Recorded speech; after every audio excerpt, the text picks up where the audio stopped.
E falar de alguém na presença dele é algo diferente. Irmãos, o contexto da história que lemos nessa noite de forma rápida, como nós sabemos, Paulo teve um encontro com Cristo a caminho de Damasco, mais precisamente no deserto. E quando Saulo teve esse encontro com Deus, com Jesus, Jesus muda a vida de Saulo, o torna Paulo, e agora faz dele um semeador da palavra. E Paulo é semeador. Paulo começa a semear, começa a lançar a palavra. E Paulo é um semeador diferente. Por quê? Porque o evangelho estava preso naquele instante em Jerusalém. Estava preso ao povo hebreu. Mas Deus chama Paulo para uma missão diferente. Deus disse: Paulo, você vai pregar, mas você vai pregar às nações. Paulo sai e começa a semear essa palavra. E Paulo semeava, a palavra germinava, começava a crescer nos corações, começava a frutificar. E esse é o melhor conceito e significado que eu acho para a igreja. Porque a igreja é isso: sementes que foram lançadas, que germinaram a duras penas. Não foi difícil para você germinar. Não foi difícil para crescer em você a palavra e que você começasse a crescer também? Sim. Mas você cresceu. E hoje você frutifica. E a sua semente, que hoje é planta, e você, árvore, frutifica e mata a fome. Você frutifica e cura. Você frutifica e sara, porque foi para isso que Deus te chamou. Paulo começa a plantar e começa a crescer, e agora nós vamos ver igrejas surgindo nas mais diversas nações. E não foi diferente em Coríntios. Paulo vai para aquela cidade que ali ele fica e começa a pregar o evangelho começa a ser dispensado, ser disseminado e começa a crescer no povo com a necessidade de seguir a Jesus. Agora vemos uma igreja formada. Paulo acompanha por longos meses aquela igreja como bebês recém-nascidos, e agora já com força o suficiente para caminhar sozinhos, Paulo se levanta e sai, e continua a semear a palavra. Vemos uma igreja em Coríntios. Paulo deixou ali uma igreja, e quando Paulo sai, a palavra de Deus vai dizer que passa-se o tempo e a igreja de Coríntios começa a enfrentar problemas. A igreja de Coríntios encontra adversidades no meio do caminho. E é aí que se levanta a casa de uma mulher chamada Chloe. A Bíblia vai dizer que a casa de Chloe, os da casa de Chloe, percebendo o problema que estava acontecendo, escreveram uma carta para Paulo e manda entregar. Eu quero liberar algo da parte de Deus. Eu quero aplicar isso sobre a vida de alguém e Deus me autoriza a profetizar, Winnie. Deus me autoriza a profetizar, sabe o quê? Que vão se levantar casas. Vão se levantar casas. Você não entendeu, mas eu vou explicar. Irmãos, a irmã Chloe, ela não era a pastora da igreja. Ela não era a fundadora da igreja. Os da casa dela tampouco eram. Era Paulo. Paulo era o fundador. Paulo era o organizador. Paulo era responsável. Mas houve alguém que o nome não foi citado outrora, porque não fundou, porque não organizou, porque não levantou a obra, mas resolveu cuidar dela. E aí a palavra diz que a casa de Chloe se levanta para agir. Deus me autoriza a profetizar que Deus vai levantar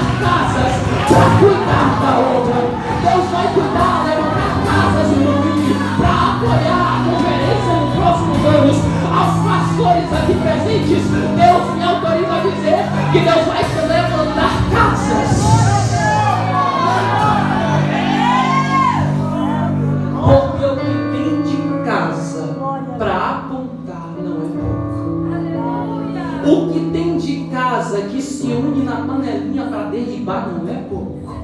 Mas esse é o tempo em que casas se levantarão para edificar. A carta é enviada a Paulo. Paulo lê a carta e analisa. A Bíblia não dá com detalhes, mas eu sou autorizado a dizer porque ela explica isso. Paulo agora ele é cheio do Espírito Santo. Ele é cheio, inspirado a escrever outra carta a Coríntios. Porque toda a palavra ela é inspirada, a Bíblia diz. E Paulo agora ele é inspirado a escrever aos Coríntios. Aleluia. Eu vou dizer algo aqui porque Deus me dizia isso hoje à tarde enquanto chovia. Paulo ele vê um problema na casa. Ele vê um problema na igreja de Mônaco. E quando ele vê o problema relatado pela casa da irmã Chloe, ele é inspirado. Ele é cheio do Espírito Santo. E depois ele escreve outra carta. Aleluia. Eu vou dizer rasgado para ninguém dizer que não entendeu. Se for para abrir a tua boca sobre problemas que surgem aqui dentro, que seja cheio e inspirado pelo Espírito Santo. Mas se for de você mesmo, não precisa nem abrir a boca. Porque o que tem de gente que sobe aqui e desabafa sobre os problemas. O que tem de gente que vai no Instagram e desabafa sobre os problemas da igreja. Mas está tão vazio de Deus. Mas está tão vazio de Deus que os problemas não são resolvidos. Como é que eu sei que a pessoa abriu a boca cheia de Deus? Quando ela abre a boca e o problema some. E o problema é resolvido. O problema é sanado. E foi isso que Paulo fez.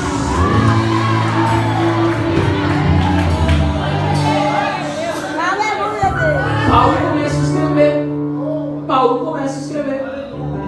Começa a advertir os irmãos coríntios. Qual era o problema, irmão Kaique, que você disse que estava acontecendo em Coríntios? A igreja daqueles dias estava vivendo uma crise de identidade, perdendo a identidade. Paulo vai dizer ainda nos 3 primeiros capítulos que havia uma divisão dentro da igreja. E alguns diziam, eu sou de Paulo. Havia outros que diziam, não, eu sou de Apolo. Tinha até quem dizia, eu sou de Cefas. E por fim alguém que dizia, eu sou de Cristo. Aí eu entendo que a igreja está se tornando uma igreja partidária, dividida. Porque uns seguiam a Paulo, outros seguiam a Apolo, outros a Cefas e diziam aqueles que eram de Jesus. Mas era pretexto. E por que eles estão fazendo isso? Porque Coríntios, para quem não sabe, posicionava-se geograficamente próximo à Grécia. E na Grécia era muito comum ver homens nomeados de filósofos chegarem em praça pública e começarem a explanar suas teorias no que acreditavam. E vinha Sócrates que dizia, eu só sei que eu nada sei. E havia ali alguém que dizia, não, Sócrates disse isso e o que eu penso combina com o que Sócrates disse, então eu vou seguir a Sócrates. Platão vinha e dizia, olha, eu penso de tal forma. E havia alguns ali que diziam, não, o que Platão diz combina com o que eu penso, então eu vou seguir a Platão. E era assim que acontecia. Os irmãos, os homens, as mulheres daquele tempo seguiam os filósofos de acordo com os seus pensamentos. Ou seja, se eu concordar com o que o irmão César diz, eu sigo ele. Se eu estou levando uma vida de acordo com o que o irmão César prega, eu vou seguir a o irmão César. Ah, mas é verdade, não é não, mas eu vou seguir a ele, porque me convém. E a igreja de Coríntios está levando isso para eles, dizendo, eu vou seguir a quem eu acho que as minhas ideias e o meu comportamento bate igual. Só que na casa de Deus, para quem não sabe, não funciona dessa forma. Não é a verdade que se adequa a você, é você que se adequa à verdade. Se você quer subir para o céu, você tem que entender que a palavra não vai se moldar de acordo com o que você vive. É você que tem que viver e se moldar de acordo com o que a palavra fala.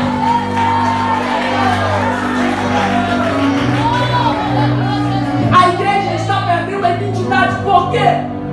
Porque a igreja de Coríntios, já evangelizada, começa a imitar a Grécia. Começa a ser influenciada pelo sistema da Grécia.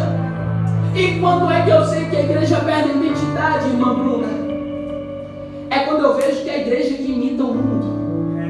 É quando eu vejo que, ao invés de a igreja estar influenciando os jovens do mundo estão influenciando a igreja.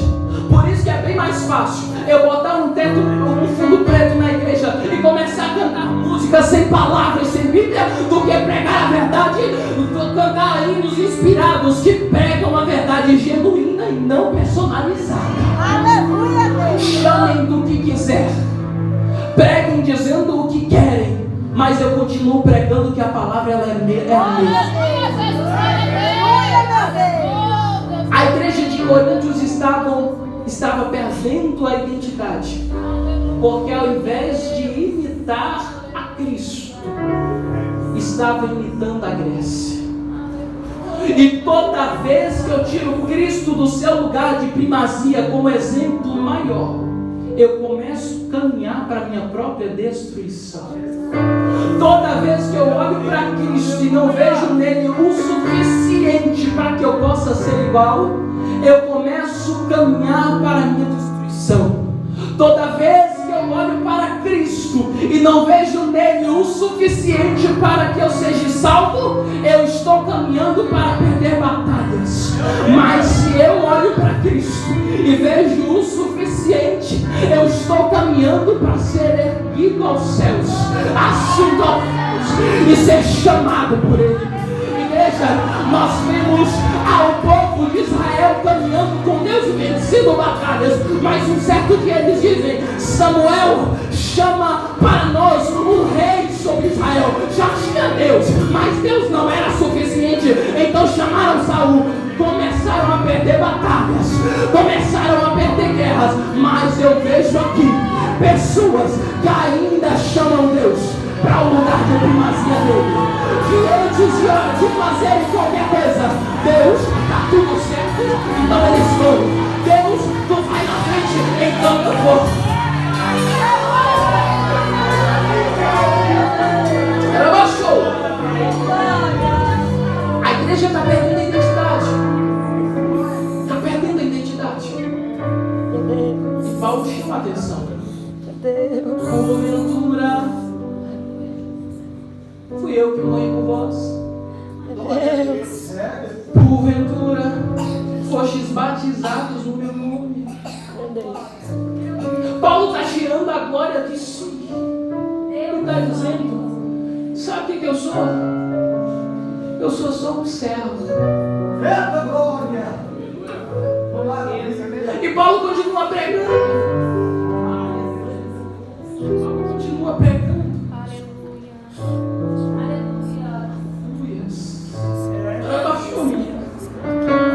Eu sinto aqui uma presença tão gloriosa que fica difícil de falar.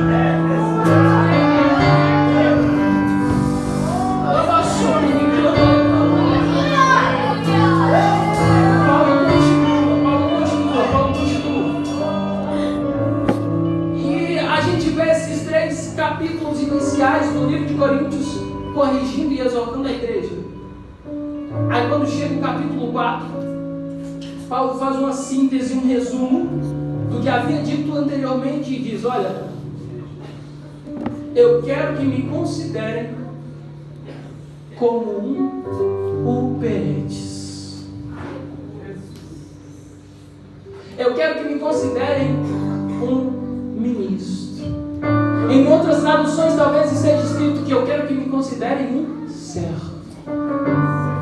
E eu posso começar a pregar agora, porque eu cheguei no tempo. Aleluia, Deus. E a primeira coisa que eu vejo Paulo dizendo quando ele diz: eu quero ser um Uperestes. Aleluia, meu Deus. Para quem não se atualizou e não buscou saber o que é Uperestes, na tradução literal era remador de porão.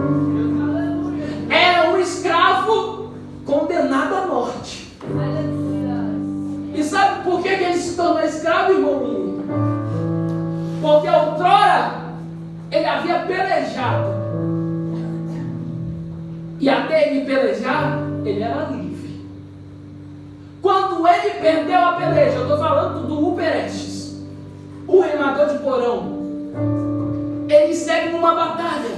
Quando ele perdeu a batalha, ele foi levado pelo seu inimigo cativo e agora lançado num porão para passar os seus últimos dias ali remando. Tem gente desligada que não pegou ainda, mas eu vou destrinchar para que você entenda. Quando Deus nos fez, Ele nos fez livres. Oh, aleluia, Deus. Mais um certo tentador, mais um certo destruidor, mais um certo ladrão, ele veio contra nós para pelejar conosco. E qual foi a sua peleja? Ele expôs na nossa frente o pecado. Perdemos para o pecado e fomos levados cativos por ele. Mas veio alguém e disse assim: olha, eu quero comprar o escravo.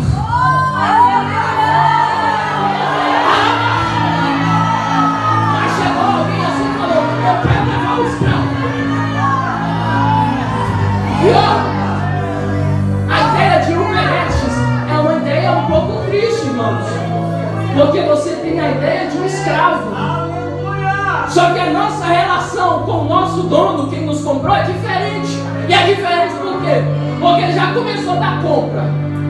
Como é que ele comprou? Geralmente, quando se compravam escravos naquela época, o que era analisado eram as suas capacidades.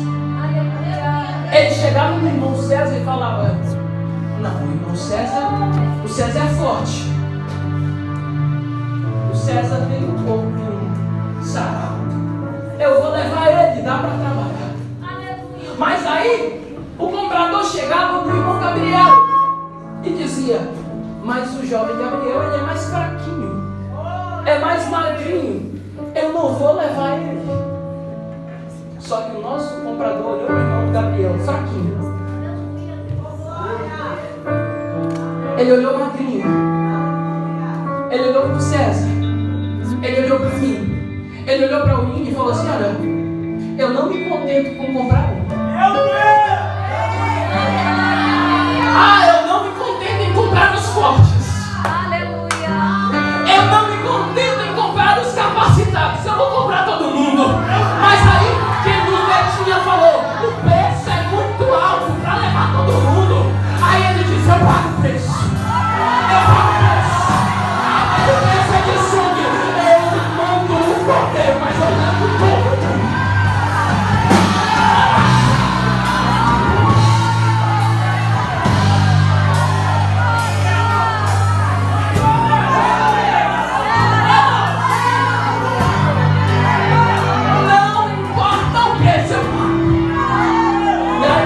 Subiu na cruz e o resto da história você sabe.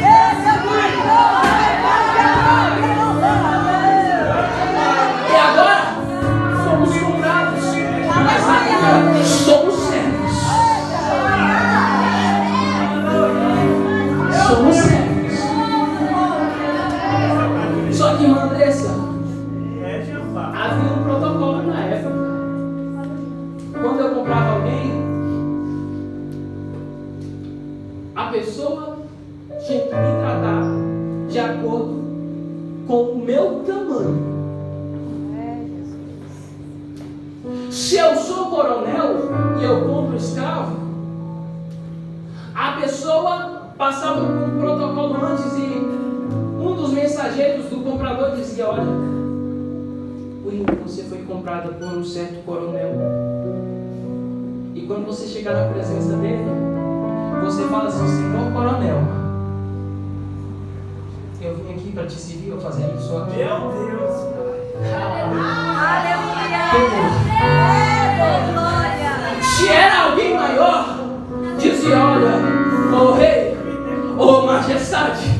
Eu vim aqui para te servir. Você foi comprado. Só que aí você tinha que passar pelo protocolo.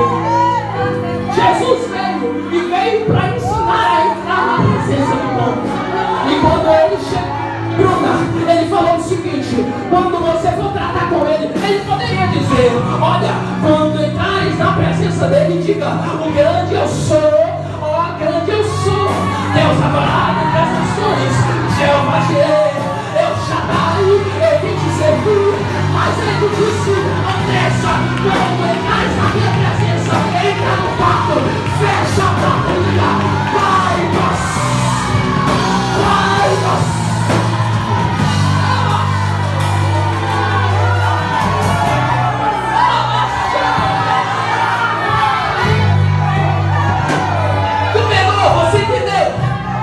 Você foi comprado como servo, mas quando entrar na presença dele, esquece que ele te comprou e lembra que ele foi o seu gerador.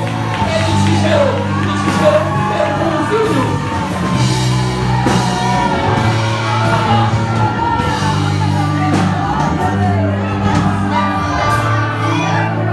Espera um pouco. Segura um pouco. Eu vou fazer uma declaração em alto bom tom para que todos entendam. Eu prefiro servir todos os meus dias aqui, que eu sou chamado para ser servo, mas sou tratado como filho, do que ir para o mundo onde me chamam como amigo, mas quando chego lá sou tratado como cavalo.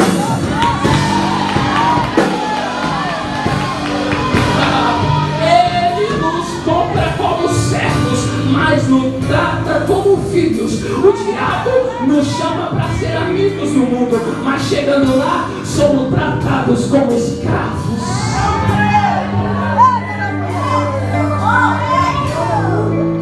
Calma que está começando. Paulo diz: eu quero ser um Perestes. E o Perestes quer dizer remador de porão. E eu já vejo outra coisa escondida aí entre as entrelinhas. Porque vamos ilustrar aqui. Suponhamos que esse altar seja uma embarcação. Aqui é uma embarcação. E eu piso aqui, abaixou. Eu piso aqui. E esse é o meu chão. E existem muitos tripulantes sobre esse chão. Só que o Perestes era alguém que estava debaixo. Não sei se você entendeu, mas talvez você está trabalhando debaixo dos pés de muitos. Talvez tenha muita gente caminhando sobre você.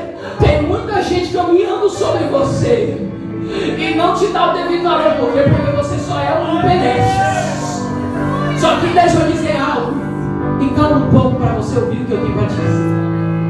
Para mim, ser o Perestes, ser servo, é caminhar em duas vias diferentes, só que ao mesmo tempo.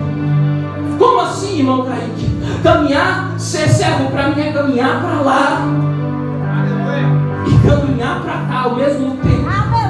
Você não entendeu. Jesus, quando ele nasce e tem que fugir. Na verdade, ainda quando era gerado, tem que fugir da sua cidade, porque ele era servo, ele se fez servo. Ele tinha que fugir de lá para não morrer. Mas um dia ele volta, e quando ele volta, ele chega no Jordão.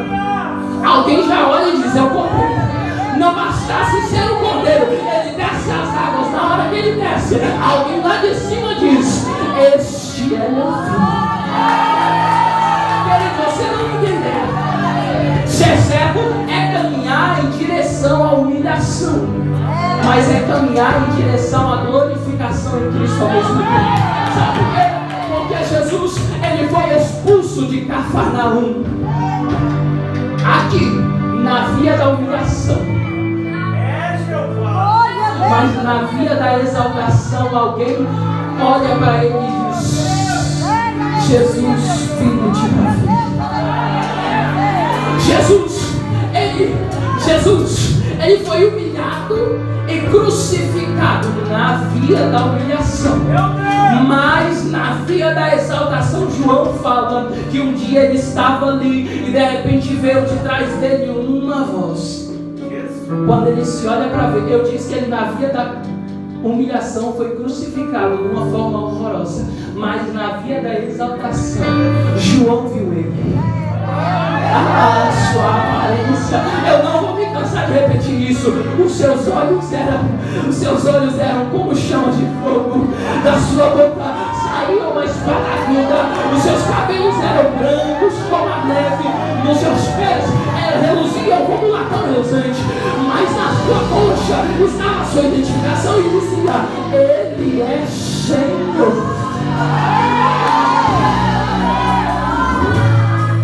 Eu preciso completar isso de uma melhor forma. Na via de servo, Jesus, como a irmã Andressa disse no capítulo 13 do livro de João, ele pega, tem alguém que tem uma toalha aí? Me dá uma toalha, por favor. Me dá uma toalha. Aleluia. Em João 13, Jesus é servo. Ele pega uma toalha. Ele vai aos pés de Pedro. Ele se curva. Porque para eu chegar aos pés de alguém, eu preciso me humilhar. E ele dobra os seus joelhos. Pega uma bacia com água. Ele assumiu o lugar de menor servo da casa. Ele lava os pés. De quantos? De 12. Glória a Deus! Apocalipse 4. João diz que os céus foram abertos e havia um no trono. Mas não era um trono sem servos. Eu disse que na via da humilhação haviam 12 que Jesus lava os pés. Mas na via da exaltação, irmão, a Bíblia fala que João viu o céu aberto. Havia um e haviam 24 dobrados os joelhos, seus braços e dizendo: Santo, Santo, Santo é o Senhor. Não havia só 24, havia também 4 seres viventes. Não, melhor, todo o joelho se dobrará e todo mundo confessará que Ele é Senhor, Senhor, Senhor, Senhor.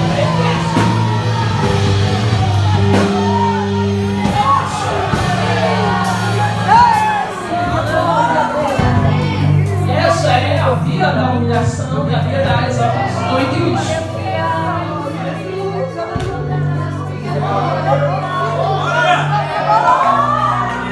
É por isso que eu não me importo quando alguém me tem por pequeno aqui. Eu queria que fosse menor, porque a palavra diz que o maior aqui, Jesus falou: deixa vir a mim os pequeninos. Pega uma criança, tá João e tá Tiago, sentado do lado de Jesus e tá questionando Jesus: quem vai ser o maior? Jesus, deixa eu sentar à sua direita. Jesus, deixa eu sentar à sua esquerda. Aí ele pergunta: quem é o menor? Quem é o maior? Jesus pega uma criança, leva para si e fala: o menor aqui será maior no meu reino. Tu és servo aqui, mas lá tem filho, tem casa te esperando, tem vestuário santo te esperando, e nos seus olhos serão enxugados todas as lágrimas. Preste atenção se você pode, e veio aqui adorar a Deus. Paulo continua, aliás, ele diz: eu quero ser um Uperestes. E como eu disse, a primeira característica, a grosso modo, de um Uperestes é que ele era um remador de porão. Havia outras características tais como o Uperestes, ele era preso os pés com grossas correntes que prendiam ele na embarcação.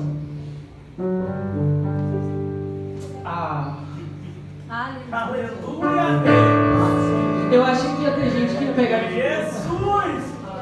A irmã Winnie certa vez publicou nas redes sociais dela, faz algum tempo isso. Ela estava em cima desse altar e ela disse o seguinte: Deus, me amarra ao teu altar. Eu vejo muita gente dizendo por aí: Senhor, me amarra ao teu altar.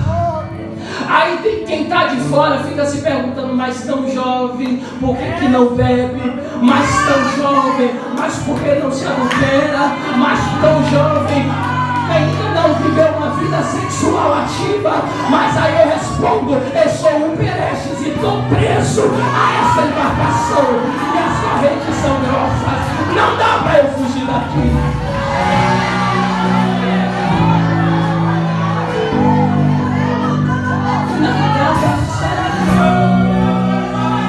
Não dá para fugir, não dá para deixar.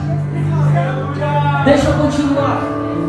Aí o Perestes, que estava preso, tinha um determinado propósito.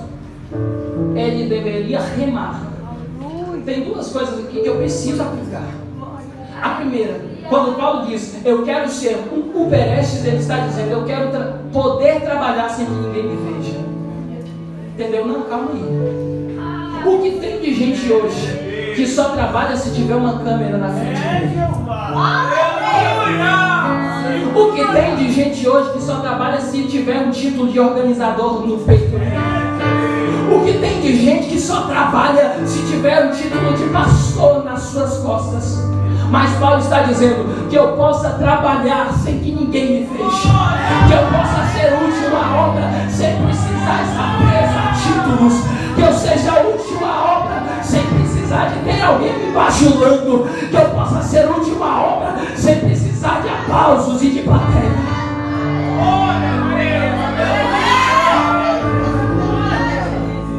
E a segunda coisa é que a gente sabe que o trabalho duro é do Perestes. Por quê? Porque a navegação só sai do lugar se ele faz força. Ele não faz força só para ele. Ele faz força para ele e para quem está acima dele. Não pegou não, vou explicar. Tem muita gente que só está andando ainda porque você está trabalhando por ele também. Tem muita gente que se acha maior do que você, mas só está de pé porque você está remando. Está doendo, mas está remando. Está difícil, mas está remando. Está machucando até, mas você continua remando.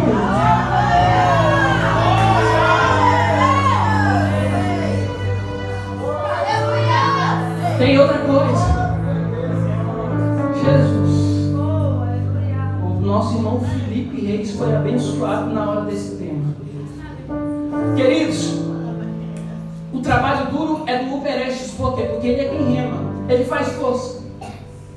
Só que o Perestes sabe que ele pode até fazer a força, mas quem dá a direção continua sendo o capitão. Você pode até fazer força para sair do lugar, mas se não tiver um capitão na embarcação, você vai acabar girando. Mas quando você faz força daqui e o capitão está lá em cima, vai em frente. Israel caminhou com Deus por um determinado período de tempo e foi até um certo monte que dava para ver a terra prometida. Deus falou: Moisés, não vou mais com esse povo.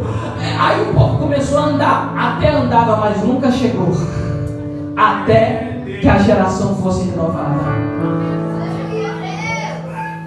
Eu vou deixar claro para quem não tem tempo. Você até canta, minha filha, meu filho. Mas se não tiver um capitão, você até pega, querido. Mas se não tiver um capitão, você até serve, mas se não for alguém te dando, te conduzindo, te dizendo: vai aqui, vai ali, curva aqui, não vai ali não, você não vai sair do lugar. Pode fazer força, pode ter dor, mas pode falar bonito, mas pode cantar muito bem. Se não for o capitão te levando, te guiando, te dando direção.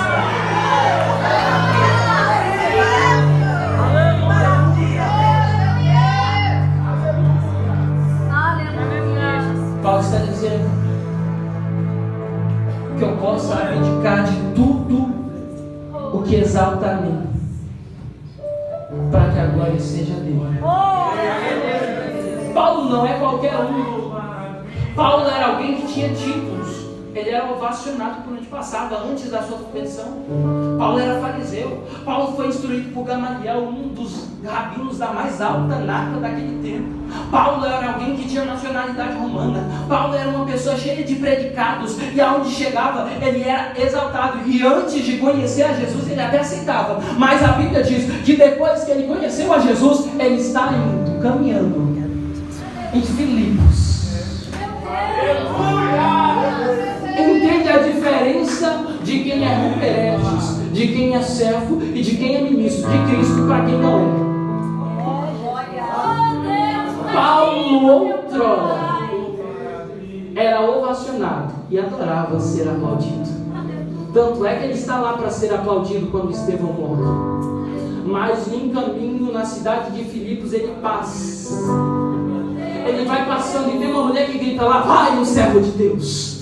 Um dia acontece e Paulo passa. 2 dias acontece e Paulo passa. E de repente chega um dia que Paulo se enche e fala: sai dela, espírito maligno. Sabe por quê? Porque não importa mais para Paulo ser exaltado a si mesmo, mas que o nome dele cresça.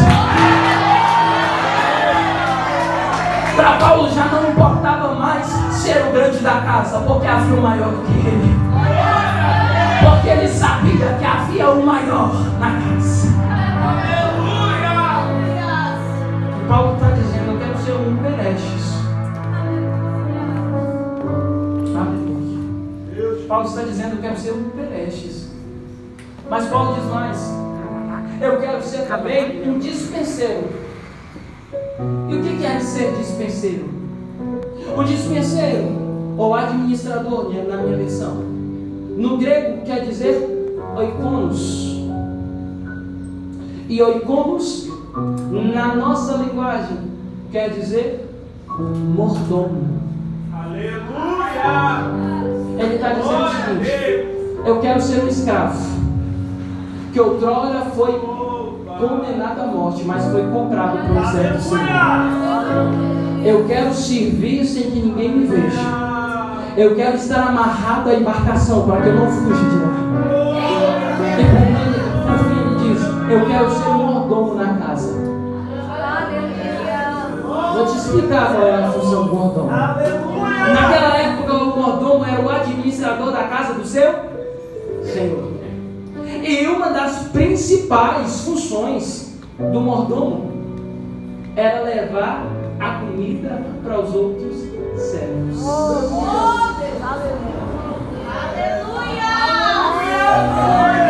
Tem muito pregador se achando grande por tão pouco. Tem muita gente se achando por pregar a palavra, mas deixa eu te explicar o que é ser pregador, o que é ser servo, o que é ser mordomo. É eu, na minha condição de servo, começar a servir outros servos. Eu sou servo, mas eu sigo a Denilson. Eu sou servo, mas eu sou pregador e eu levo a comida para a família. Eu sou servo, mas eu sou tão pequeno que eu tenho que servir a outro que é tão servo quanto eu. Só que tem um detalhe nisso. O mordomo, ele é servo e leva a comida, mas ele não é provedor. Ele é servo, mas não é provedor. Ele quem dá a comida, irmão Roberto, mas não é ele quem faz a comida, irmão Roberto. É ele quem distribui o cardápio, mas não é ele quem monta o cardápio. Para resumir, eu sou servo, a palavra é dele, continua sendo dele, mas eu não posso modificá-la. Eu só entrego, eu só dou, eu só sirvo.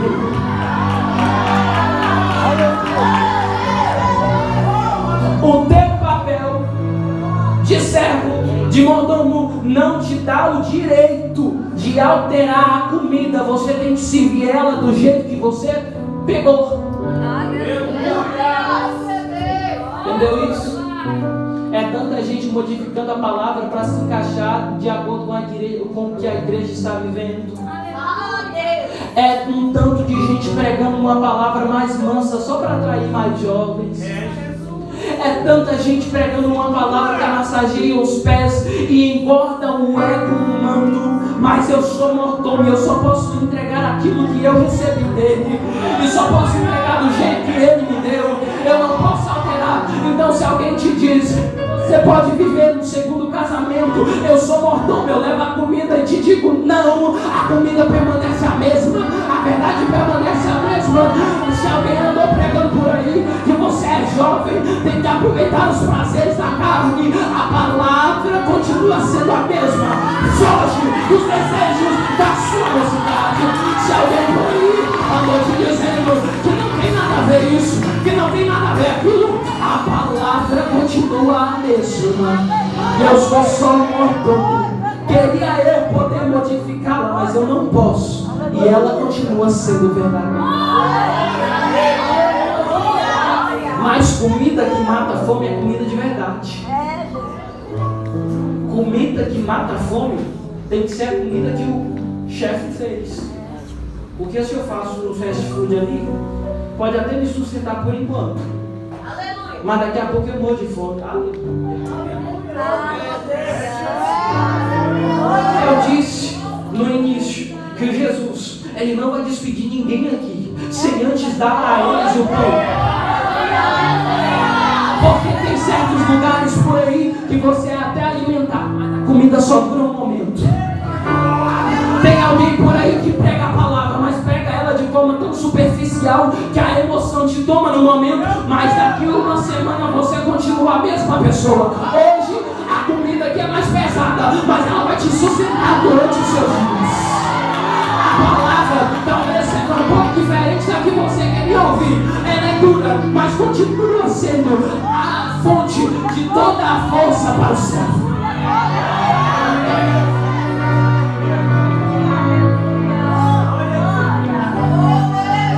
Aleluia. Você pode glorificar a Ele?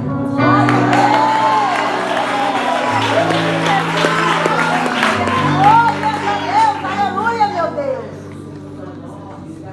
Paulo está dizendo: eu quero ser um Uberestes.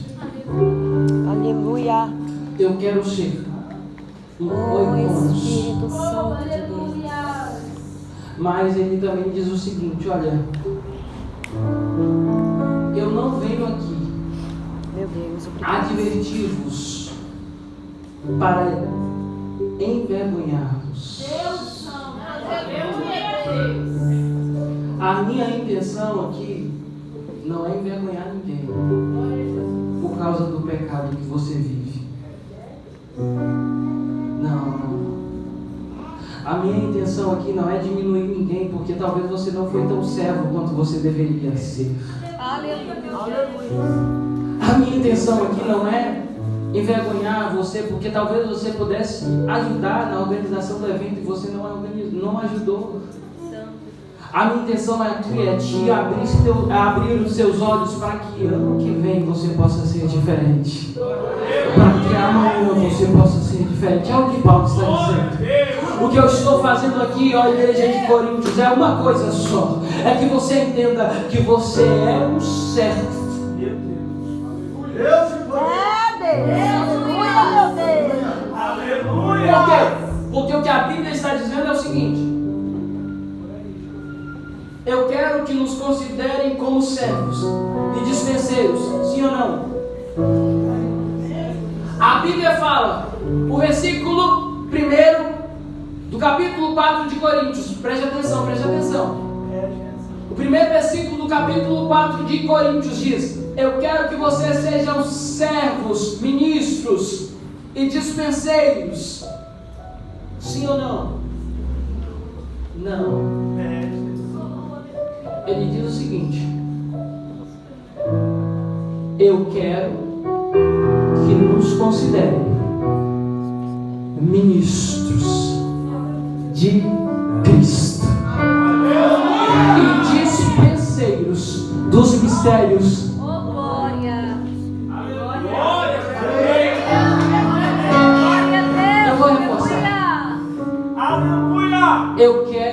que nos considerem ministros de Cristo e dispenseiros dos seus mistérios. Não entendeu? Eu vou explicar de uma forma mais clara para que você entenda. Você é ministro, você é servo, mas você não é servo de qualquer um. Você pode até ser considerado só um servo, mas você tem um Senhor. Não entendeu? Não. Eu vou explicar mais claro. Você não está sozinho. Você não é órfão. Você tem um dono. E o teu dono ainda zela por você. O teu dono ainda se preocupa com você. É por isso que ele diz: quando entrares no teu quarto, quando for falar com ele, entra no quarto, feche a porta, e quando orares, diga: Pai nosso que estás no céu, santo é teu nome, venha a nós o teu reino, venha a nós, seja feita a sua vontade. Nosso, dai-nos hoje, mas livrai-nos do mal, porque teu é o reino, teu é o poder, tua é a glória. Sabe o que ele estava dizendo? Eu sei que eu tenho dono, e o meu dono não me deixou sozinho, ele ainda cuida de mim. Se eu tenho fome, ele me alimenta. Se eu tenho sono, ele coloca leões para que eu deite em cima. Prevaleça, prevaleça, persista. Fique de pé, eu já quero dizer.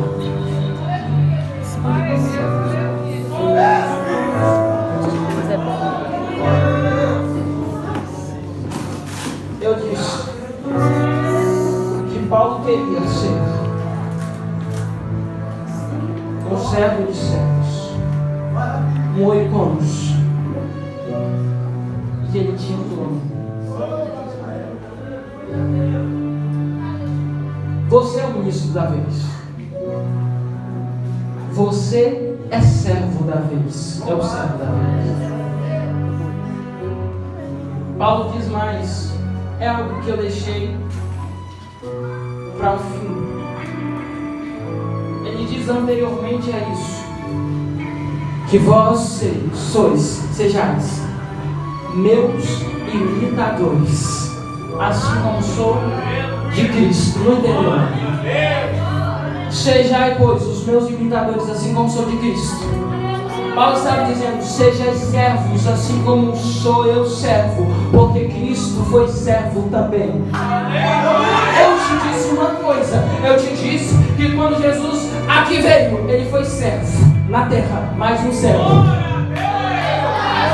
Na terra você é servo, mas no céu Paulo estava dizendo: olha, eu tenho a senha, eu tenho a receita e eu passo para vocês. Me imita, porque eu imitei a Cristo aqui, para que lá em cima eu possa ser imitado, para ser imitador dele também, para que naquele dia, assim como ele foi glorificado, tendo um trono, nós possamos ter uma coroa e reinar com ele. Amém. Aleluia. Deus nos abençoe. E agora eu deixo a irmã Miriam. Aí recebe a cela do Senhor, as palmas dela aí.